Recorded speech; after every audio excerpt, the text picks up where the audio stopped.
While a majority of the space is following the mainstream media in cheering the upcoming Bitcoin ETF, other Bitcoiners are paying attention to the new Fincen proposal, and they are not seeing it through a rosy-colored lens. Welcome back, everyone. Hope you had a great weekend. I actually wanted to do a happy, fun start of the week story, right? I was going to do something about the bullishness of like the Bitcoin ETF, or maybe some comments out of Robert Kiyosaki, right, the author of Rich Dad Poor Dad, talking about Bitcoin's possible price. Anyways, we're going to dive into this article because this is really what's pressing, and this is the type of stuff we really need to be paying attention to, not the hocus pocus of the Bitcoin ETF. So let's dive into this great article here from fellow Bitcoiner Seth for Privacy. The Patriot Act comes to cryptocurrency. Now, before I get into this, I'm a Gen Xer, so I know what it's like to travel before 9/11. I know what it's like to get onto a plane before we had to go and do all of this ridiculous stuff that hasn't stopped or prevented anything. Anyways, although the measures that were taken by the Patriot Act, in all honesty, did absolutely nothing, that doesn't stop the government from going and just essentially trying to paint over everything with it and essentially spreading it anywhere they possibly can. So that being said, let's dive into this story. In an astounding move, the U.S. Department of the Treasury's Fincen agency has issued a new proposal that seeks to broadly expand the terrorist financing restrictions in the Patriot Act to cryptocurrencies. This extension would have all cryptocurrency privacy tools, regardless of technical function, custody, or decentralization, be considered a threat to national security, and thus subject to extensive reporting to Fincen by all regulated entities. This reporting would lead to a centralized and comprehensive list of users of privacy tools, making further crackdowns and legal action against those seeking privacy much easier in the future. And make no mistake, what does this also become? Because we all know how good the government is at securing data, right? So we also know what this becomes when you have a centralized list. It also becomes a honeypot. This proposal is the latest in a long line of aggressive and expansive efforts by the U.S. government to collect information, collate it, and often prosecute anyone seeking to provide or use privacy tools when using cryptocurrencies, and will further limit the ability of individuals worldwide from gaining access to necessary financial privacy in the cryptocurrency economy. The supposed justification: Fincen must set forth clear reasons before the broader government and populace for why this new regulation is supposedly necessary. And by the way, guys, this is all LARPing, right? The idea that they go out and they have to create all of these stories and these petitions, this is all bullshit. Okay, this is all bullshit to make people think that they're a part of some process that is somehow fair and is somehow really just looking out for us, right? The little guy, it's looking out for the little people. In the aftermath of the outbreak of the conflict in the Middle East, here we go, a reason. Fincen has shifted their boogeyman from North Korea hackers to focus more heavily on Hamas and ISIS. And yes, indeed, we did make a clip about how the regulations would be would be pushed along by the situations that happened in North Korea, and I'm going to link to those to that clip. I've actually done quite a few clips on this type of stuff, and also the MiCA regulation coming out of the EU. But yes, indeed, 3 weeks ago, it was the North Korean hackers that were of concern. But now it's no longer them. It's Hamas and ISIS. Now keep in mind, these government entities, which supposedly have control over the flow of information, and actually probably had better control of the flow of information in the past, for some reason still hasn't been able to keep all of us safe from these terrorist organizations. So it would seem that putting a bunch of arbitrary rules in place doesn't actually work. Who would have thought? There seems to be very little evidence to support these claims. However, with even Chainalysis denouncing much of the attribution of cryptocurrency usage to Hamas and other terrorist organizations as grossly exaggerated due to inaccurate chain surveillance. That's right. Pay attention to that. Very important. Inaccurate chain surveillance, but it doesn't matter. Doesn't matter, because everything becomes a reason to increase your safety, our safety, if we just give up a little more freedom, right? Just a little more freedom. They have also seen overstated metrics and flawed analysis of these terrorist groups' use of cryptocurrency. Let's take a look at the specific claims made by Fincen in the proposal around justification. Criminals like privacy, shockingly. You know what, though? This is a bit of a double-edged sword, right? Because you see, you can be a person that appreciates privacy and is not a criminal. But you see, the thing is this, right? In order to remove privacy entirely, we need to have everyone believe, or at least enough people believe, that privacy, the desire for privacy, is a criminal act. Anyone who desires privacy must have something to hide. The multiple U.S. government actions against CVC mixers demonstrate that CVC mixing provides illicit actors with enhanced anonymity in CVC transactions, allowing them to more easily launder their illicit proceeds in CVC. Now, in the back of your mind while I'm reading all of this, just remember, we did a clip last week, which I will reference in this clip, which actually outlined who the biggest money launderers in the world are. I know it's going to be tough to accept, and I know that no one can guess this. It turns out that it's the bankers. I know it sounds crazy. The people that have access to all of the regulation, create the regulation, have access to all the rails, all the funding, know all the procedures. I know it sounds crazy that they're the most responsible for the most money laundering, but unfortunately, it seems like they are.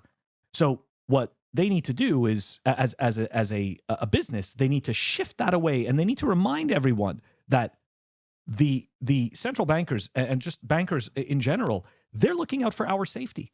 Okay, so what they need to do to make us safer, okay, is take away our freedom, okay, and then dole out little bits of freedom as we need it, but just enough to do the task that needs to be done.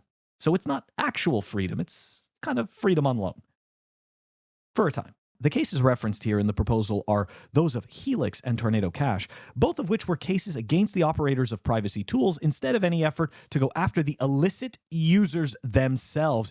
You see, that's the thing. They don't act. And you see, this is the beautiful part about essentially these entities that desire power and control so much. They forget what they're doing.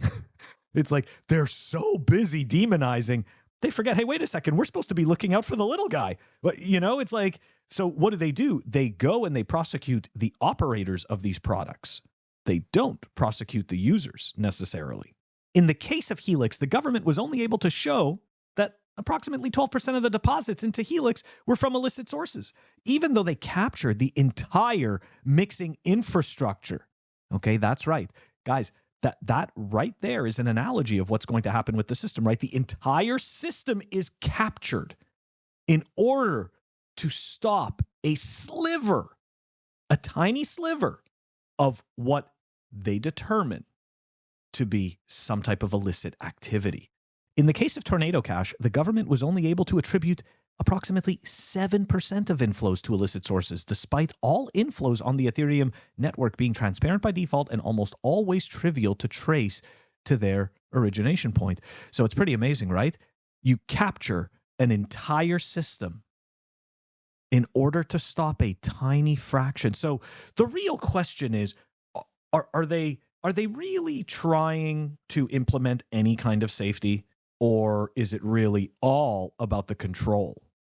I think the desire for control is showing a little too much. One of the other commonly cited justifying statistics through the proposal is that of illicit usage supposedly increasing over the past few years in the cryptocurrency space. The analysis noted the CVC that was sent to CVC mixers in 2022 was more likely to come from illicit sources than in previous years. 24% of the 7.8 billion processed by mixers in 2022 versus the 10% of the 11.5 billion processed by mixers in 2021. While on its face, this seems like a serious increase in illicit usage as a share of total usage, you have to fully consider what happened in 2022. In August, the DOJ issued sanctions against the entirety of the Tornado Cash project, signaling to the cryptocurrency world that even legitimate usage of privacy tools could be considered illegal overnight. In addition to that, the DOJ also prosecuted several other privacy tools, including the aforementioned Helix. These two cases were used as weapons of fear against both illicit and licit users alike, and led to a significant drop-off in total usage of privacy tools in the space. Even Chainalysis themselves makes the same conclusion in their report. Can we trust Chainalysis numbers? The majority of heuristics and clustering algorithms applied have no scientific basis. Blockchain surveillance has no KPIs.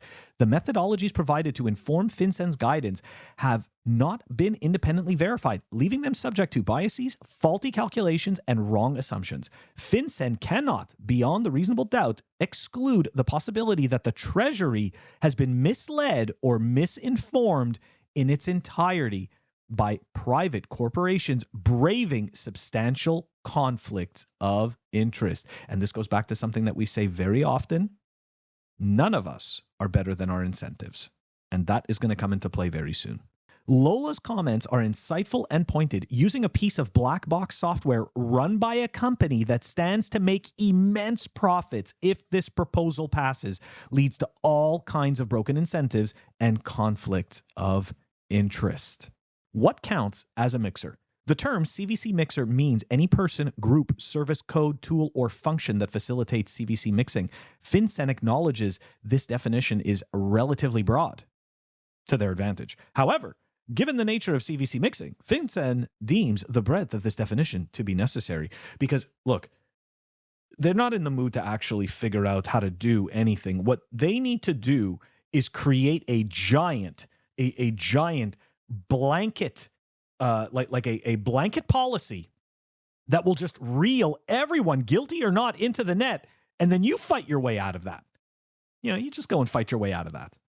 While Fincen outlines 6 specific categories of tools as a mixer, they are clear that these are just example categories and not an exhaustive list. That means the list is going to get longer. Number 1, pooling or aggregating CVC from multiple persons, wallets, addresses, or accounts. Splitting CVC for transmittal and transmitting the CVC through a series of independent transactions. Using pragmatic or algorithmic code to coordinate, manage, or manipulate the structure of a transaction. Creating and using single-use wallets, addresses, or accounts, and sending CVC through these wallets, addresses, or accounts in a series of transactions. 5, exchanging between types of CVC or other digital assets, facilitating user-initiated delays in transactional activity. These categories would seemingly include every cryptocurrency privacy tool currently in existence, including, here we go, guys, centralized mixing service like Helix, centralized coin join tools like Wasabi, decentralized coin join like Join Market or PayJoins, centralized instant exchangers like Fixed Float, decentralized privacy tools like Tornado Cash, decentralized privacy coins like Monero, decentralized exchanges used to swap between cryptocurrencies like BISC. I want you guys to think about that. Decentralized exchange. It's not even really if you think about it, it's not even a privacy tool per se. It's simply just an open market, and that's a threat. Okay, that's a threat. Anyways, oh God, these people are insane. Any tool or service that prevents trivial tracking of the flow of funds on-chain falls under this category, and thus any usage of these tools would count as mixing under the new compliance regime. What this means for regulated entities. The immediate impact of this proposal would be increased reporting for regulated entities like cryptocurrency exchanges, requiring them to not only collect their normal KYC AML information, which is practically useless from customers, but also additionally provide detailed information on any user who has a history of interaction with mixers in the past. The additional reporting would then be bundled with all known KYC AML information on any user of privacy tools and sent directly to Fincen within 30 days. Let's take a look at the ineffectiveness of compliance. And for the people who don't know Dr. Ron Paul, I'm going to put a link to his Twitter in the show notes because everybody should check his work out. KYC AML is not very sexy. I understand that. It's not sexy. It's not fun. Nobody really cares to talk about it. But when you're not able to, let's say, pay your bills or buy food or something like that because of some type of KYC AML policy where your account is now frozen, you are going to find that all of a sudden you're going to want to get very educated on KYC AML. So yeah, Dr. Ron Paul has done fantastic research, has debunked KYC AML usefulness to the hills. I mean, it's absolutely fantastic. So let's dive into it because we do end up showing some of his numbers here. So the ineffectiveness of the compliance regime. So let's take a look over here, okay? This is the compliance industry today. Illicit funds seized annually as a portion of criminal proceeds. Okay, take a look at this, guys. Plus or minus, it's not even 1%. I want you to really think about this. It's 0.15%. It's not even. It's not even 0.2. Right? Like this is insane. Okay, criminals worldwide retain more than 99% of their proceeds. So what exactly does KYC and AML protect? What exactly is it doing? If you don't understand yet, what it is doing is that it provides a structured path for the accepted criminal to dot the I's, cross the T's, right? And make sure all the boxes are checked so that they can continue their business along. Hey, look, at some point they may get caught, and then they're going to have to pay to play like all the other banks. Very bad, very bad. You're going to have to pay your millions and keep doing the shit you're doing. Not only is the financial loss due to compliance costs detrimental to an effectively functioning financial system, the privacy costs associated with our financial activity being surveilled, collected, and collated are hard to measure but sure to haunt us in the future. The proposed regulation would mean that at any time you interact with a US-based regulated entity, i.e. a centralized exchange like Coinbase, they will be required to report you directly to Fincen if there is any history of mixer usage associated with your funds. Keep in mind, any history. Okay? Very important there. Any history. The proposal includes an exhaustive list of information to be collected and submitted to Fincen within 30 days of mixing activity being noticed. The amount of CVC transferred in both CVC and its US dollar equivalent when the transaction was initiated, CVC type, the CVC mixer used if known, CVC wallet address associated with the mixer, wallet address associated with the customer, transaction hash, date of transaction, IP addresses and timestamp associated with the covered transaction, narrative, summary of investigative steps taken, provide additional context of the behavior or other such information the covered financial institution believes would aid follow-on investigations of the activity. Normal KYC AML information, full name, date of birth, address, email address for all user accounts, and a unique identifying number, i.e. like your social security number. If you don't use any service providers or exchanges, for those of you who have already opted out of the broken compliance regime and begun to use decentralized exchanges and no KYC tools, this will have little impact on you today. It's likely that long-term usage of these tools will lead to funds being considered tainted and thus subject to this reporting if they ever enter the standard regulated economy. But within the burgeoning Bitcoin circular economy, things can go on as normal. Now, what does this mean for the space? Ultimately, this is a further monumental leap in the US government's attempt to prevent the usage of privacy tools in the cryptocurrency space. Users and entities who avoid privacy tools and decentralized exchanges will be able to continue operating within the gilded cage of the approved regulated entities. Those who choose to take action and seek financial privacy through privacy tools, on the other hand, will be banished to a black market circular economy. The cryptocurrency world will be split into two separate economies, one that functions as an add-on to the traditional finance and compliance regime, and one that acts as an independent, self-sustaining circular economy. Some things I was thinking about while I was reading this absolutely horrible thing that Fincen wants to impose on all of us just for their control and to keep themselves relevant and pretend that they're providing some type of security. So, okay. So what happens, right? What happens if you are transacting in Bitcoin and the person who pays you, right? Because in a peer-to-peer transaction, that's not going through an exchange necessarily. So in a peer-to-peer transaction, let's say, and you didn't do anything wrong, right? Like, let's say you have, let's say you provided a service for somebody, whether it's, plumbing, electrician, or, who knows what, any type of service. And they, the customer paid you in Bitcoin that went through a mixer. So is your information all of a sudden going to get dragged down into this? I think it would. I think it absolutely would. And how are you supposed to be able to prove that you had nothing to do with any of that mixing? I mean, indeed, they could just sit there, well, look, it was mixed before it got to the person.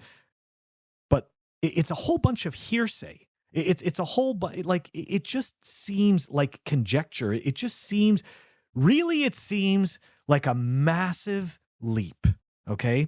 Where all of a sudden it becomes easier to criminalize people that have absolutely nothing to do with it. And I think that the thing that people really don't realize when it comes to this is, when do you think this ends? Right? Like I thought of this. When do I think this ends? I don't think it does. And I mean, if we take a look at some of the dystopian takes from the past, right, especially in the 1970s, there was a lot of sci-fi movies that came out with dystopian futures of control and surveillance, which we're pretty much living through now. It doesn't get better. They don't, it's not like all of a sudden we're going to give this information and the benevolent dictator, right, or the benevolent governments, you call them a dictator if you want, you think they're just going to stop there? No, they're going to want more, right? It's not just going to say, "Hey, look, guys, we've taken enough information from you. We don't need any more," because you'll see the escalation of security will always be a requirement. Number one. Number two, the governments of the world will never stop seizing on opportunities for increased control. Like, look, I always say none of us are better than our incentives. The government as an entity as well is not better than any of its incentives, right? And its incentive is to stay in power, stay as government. So they are going to do what it is that they need to do in order to maintain that power and that control. We're definitely going to have an uphill battle. I really don't see a problem with people using privacy tools. I personally believe that we don't really solve any kind of crimes when it comes to these financial crimes. At the end of the day, it's a whole bunch of boxes to check on. It's a bunch of little steps that you have to take, and they don't make any of us safer. I mean, look, if it actually worked, right? Why would a person that has no criminal record, has never been involved in any criminal transaction, how could that person end up with a frozen bank account? Right? If this system is so good and works so well. So I want you guys to think about it, right? Right now, we're stopping less than 1% of crime with KYC AML. Why the hell would imposing more stringent KYC AML practices, why would that somehow make things even better if what we're currently doing is a losing battle that doesn't actually work? Seems like an effort in futility. Anyways, guys, let me know what you think. Put it in the comments. Drop us a like, subscribe, and I will catch you guys all tomorrow.